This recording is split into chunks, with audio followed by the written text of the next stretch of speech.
Good morning ladies and gentleman. എൻ്റെ Sunday ലൈവിലും എൻ്റെ comment ബോക്സിലും എല്ലാവരും ഒന്ന് ചോദിക്കുന്നൊരു ചോദ്യമാണ് ഗൈസ്. ഐഫോൺ എടുക്കണോ ആൻഡ്രോയിഡ് ഫോൺ എടുക്കണോ?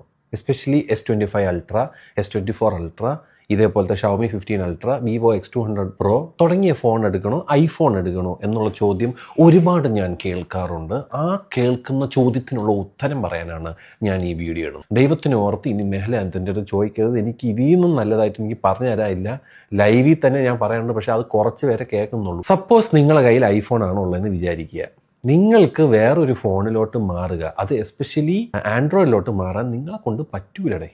ഉള്ള കാര്യം ഞാൻ പറയാം, വളരെ ശോകമാണ്. നിങ്ങളെ കൊണ്ട് നടക്കൂല. നിങ്ങൾ ഇതിൻ്റെ മറ്റേ സോഫ്റ്റ്വെയർ എക്സ്പീരിയൻസിലും നിങ്ങൾക്ക് ഇതിൻ്റെ ഇൻസ്റ്റാഗ്രാമിലും ഇതിലും നല്ല HD ക്വാളിറ്റിയിൽ വീഡിയോ റെഡാം എന്നൊക്കെ പറഞ്ഞിരിക്കുന്ന മെൻറ്റാലിറ്റിയിൽ നിന്ന് നിങ്ങൾക്ക് ഒരിക്കലും ആൻഡ്രോയിഡിലോട്ട് ചാടാൻ പറ്റില്ല. ആൻഡ്രോയിഡ് എന്ന് പറയുന്നത് ആൻഡ്രോയിഡ് യൂസ് ചെയ്യുന്നവർക്ക് ഇറ്റ്സ് ഫൈൻ. അല്ലെങ്കിൽ നിങ്ങൾ ഈ ഫോൺ മാത്രം, ഞാൻ എന്നാൽ പോലും പറ്റില്ല. ഡേറ്റ ട്രാൻസ്ഫർ തുടങ്ങിയ സാധനങ്ങളൊക്കെ വളരെ പാടാണ്. മറ്റേന്ന് പറഞ്ഞാൽ പുതിയൊരു ഐഫോൺ മേടിച്ച് കഴിഞ്ഞാൽ അപ്പം തന്നെ ഈ ഐഫോൺ പറയടേ പുതിയ ഫോണാണ്, ഞാൻ വേണമെങ്കിൽ എല്ലാ സാധനങ്ങളും അങ്ങോട്ട് കയറ്റാന്നൊക്കെ പറഞ്ഞിട്ടുള്ള അവർ തന്നെ കാണിച്ചു തരും. അത്രയ്ക്ക് ഈസിയാണ്. ഒരുമാതിരി ബോൾ പോലത്തെ ഒരു സാധനം, അത് സ്കാൻ ചെയ്ത് കഴിഞ്ഞാൽ ഇതിലിരിക്കുന്ന ഡാറ്റ മൊത്തം അതിലോട്ട് ചാടും. അത്ര സിമ്പിളാണ്. ഈക്കോ സിസ്റ്റത്തിൽ നിങ്ങൾ ലോക്കാണെങ്കിൽ പിന്നെ പറയണ്ട മക്കളെ. വല്ല എയർപോഡ്സ്, ഐപാഡ്, പിന്നെ മറ്റേ മാക്ബുക്ക്. ഞാൻ യൂസറാണ്, എനിക്ക് അതുകൊണ്ട് അറിയാം. വളരെ സിമ്പിളാണ്. ഞാൻ ഇപ്പോൾ വ്ളോഗൊക്കെ എടുത്തുകൊണ്ട് വന്നിട്ട് നേരെ സെലക്ട് ചെയ്യുക, എയർ ഡ്രോപ്പ്, സ്റ്റാർട്ട് എഡിറ്റിംഗ്. അത്ര സിമ്പിളാണ്. നിങ്ങൾ ഈക്കോ സിസ്റ്റത്തിലും കൂടെ ആണെങ്കിൽ ഡൺ. പിന്നെ ചിന്തിക്കാൻ പറ്റൂല ആൻഡ്രോയിഡ്. അതുകൊണ്ട് എനിക്ക്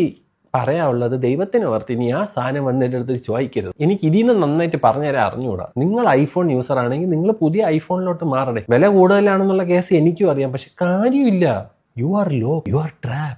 നിങ്ങൾക്കിനി ഇതിൽ നിന്നൊരു മോചനമില്ല. പുതിയത് വരുമ്പോൾ പുതിയതെടുക്കുക, അതിന് പ്രശ്നങ്ങളുണ്ടെങ്കിൽ സഹിക്കുക, അത്രേ ഉള്ളൂ. ഇത് അതുകൊണ്ട് ഇനി ചോദിക്കരുത്. പിന്നെ ഈ വീഡിയോയിൽ ഏറ്റവും കൂടുതൽ കമന്റ് വരാൻ പോകുന്നത് കുറെ കഷണ്ടിയുടെ മരുന്ന് വിൽക്കുന്ന ചേട്ടന്മാരും ചേച്ചിമാരെ കൊണ്ട് ഇപ്പോൾ വരും. തലമുടി കയറിയല്ലോടെ, കഷണ്ടി ആയല്ലോടെ, മുടി വെട്ടടേ എന്നൊക്കെ പറഞ്ഞുകൊണ്ട് പോടേ.